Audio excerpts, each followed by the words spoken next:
Montréal.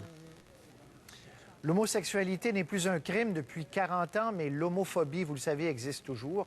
C'est d'ailleurs la journée internationale contre l'homophobie dimanche. Et comme les sociétés changent, on a cru bon de sonder la perception des immigrants à l'égard des homosexuels. Dany Lemieux. La différence fait parfois souffrir, de sorte que certains n'hésitent pas à quitter leur terre natale. La perception globale, c'est que l'homosexualité, c'est quelque chose qui n'est pas africain. Ça vient de l'extérieur, c'est blanc. Arrivé au Québec il y a 10 ans pour vivre son homosexualité, ce Rwandais comprend rapidement que la communauté africaine de Montréal porte les mêmes préjugés. Et on se retrouve 1 an, 2 ans, 3 ans, encore une fois en train de prétendre, en train de vivre et de jouer l'hypocrisie. Et des fois même en train d'avoir une copine, alors qu'au fond, on sait très bien que ce n'est pas ça qu'on aime. Léger Marketing a récemment sondé la perception des immigrants à l'égard de l'homosexualité.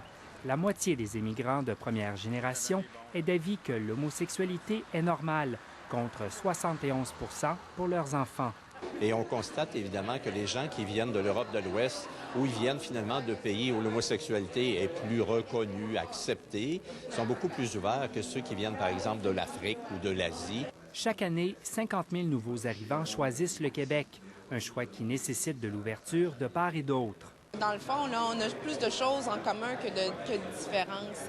Alors, c'est sur cet aspect-là, au niveau de la sensibilisation et le rapprochement qu'on fait, qu'on change les choses. Changer les choses, c'est justement l'idée de ces visites dans les classes de francisation. Comment est-ce que c'est pour le dire à les enfants j'ai une orientation sexuelle différente? Des questions comme celle-là pourraient faire tomber